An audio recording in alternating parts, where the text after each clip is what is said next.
Hi guys, doing today? In today's video I'm going to show you how to add Sub Zero R134A Refrigerant to the air conditioning system. If your AC system is slightly low, you can top it off yourself at home. There's no need to take it to an AC shop. You can use this hose that has a gauge. It will allow you to add the correct amount, and then you won't overfill your system and damage it. One of the advantages of Sub Zero is that it has synthetic lubricant and it has a very slight amount of stop leak. So if your system doesn't lose all its refrigerant within a 2-week period, adding something like this will be ideal, and the slow amount of stop leak will condition the seals that will prevent your refrigerant from leaking out. If you lost refrigerant during the winter, you can use Sub Zero to top it off, and then you'll be good for the summer. Each vehicle, regardless of make, is going to have two ports, a high pressure port and a low pressure port. The high pressure is usually larger. You cannot access it with the do-yourself hose. You would have to have a special set of gauges like the AC shops have to be able to access this port and see what the high pressure is reading.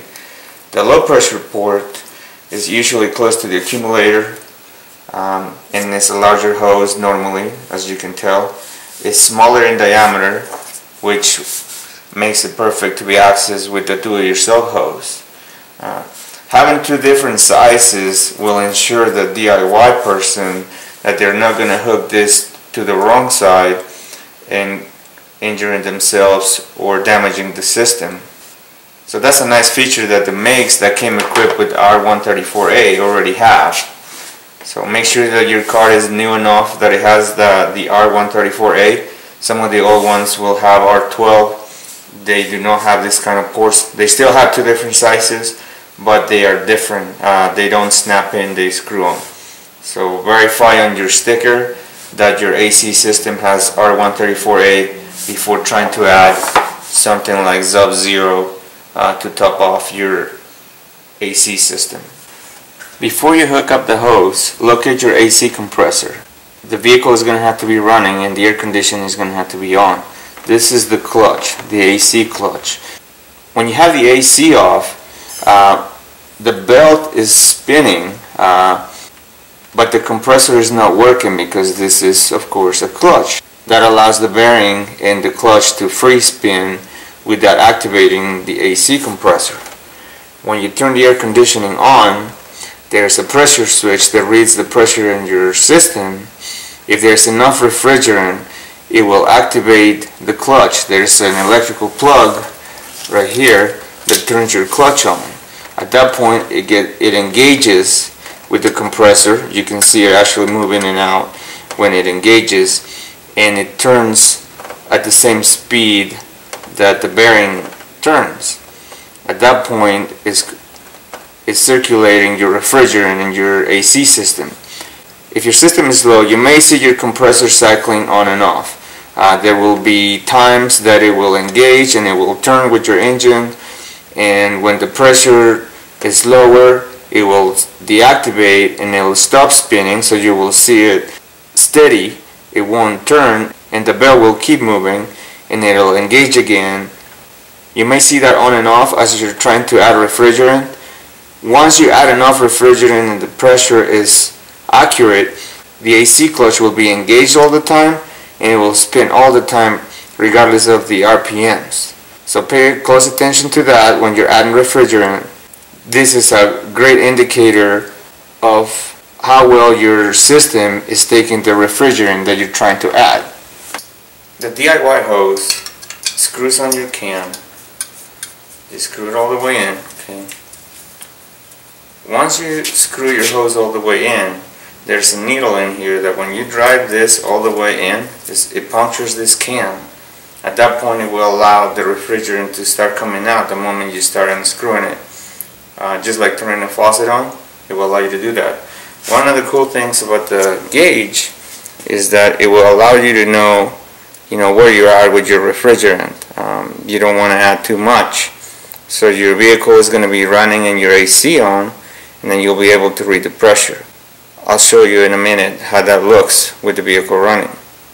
Now that you know what to look for, remove the low pressure cap and start your engine.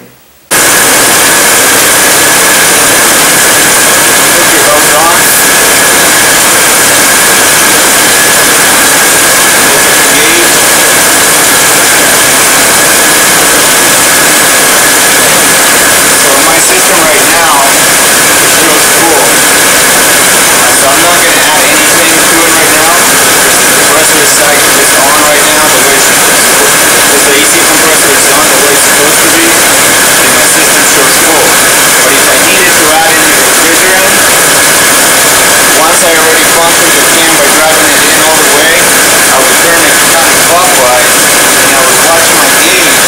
If the compressor was cycling on and off, my gauge would go up and down a few times. It would go up when the pressure would drop. The gauge would go up when the compressor would stop turning, and it would go down when the compressor would start cycling. But like I said, right now, my system is good. I just did this so I can show you guys what it looks like and what you should see when you add a refrigerant to your system. The reason why you see this color, this blue color, is someone before me put an additive, a dye, tracing the leaks in the system.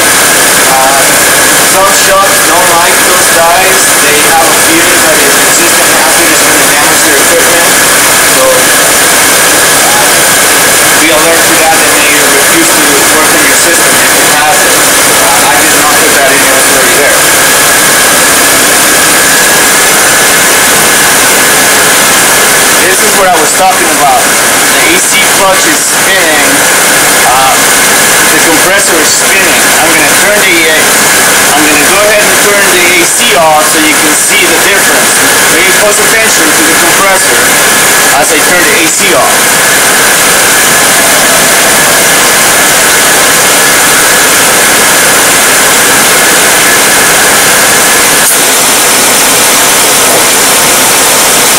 Okay, see this? The clutch is no longer turning. I can actually touch it. Now don't do that because you'll get hurt. But the engine is running, the compressor is not turning.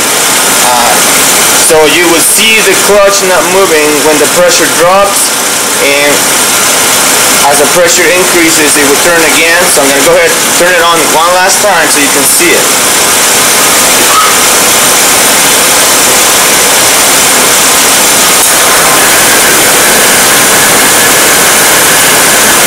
Alright, so pay attention to the difference. It's turning now. The RPMs went up because the computer compensates because it needs a little bit more power at idle to be able to turn the compressor. So look for those things when you're adding refrigerant to your system. If you did not need all the refrigerant because your gauge moved to the full position, you're going to have to leave it connected to the can, shut the valve off so you don't lose it, and then you'll be able to reuse it in the future. If you use the entire can and then you still need some, you can reuse the gauge. If you were able to fill it up and you don't need any more, then that's even better. Just remove your hose and save it for future use, and then just dispose your can. If you have any particular laws about disposing these kind of cans, then watch them. If not, then just dispose it as you would a normal can. So, even though I'm not a big fan of advertising any particular brand, I really had great success with the Sub Zero. Like I said, it does have an additive that lubricates the seals and it keeps them from leaking if they're not severe, and it has oil to compensate for the oil that was lost during a small leak. So now you know how easy it is to add this stuff to your vehicle. Just make sure you look for the low pressure port.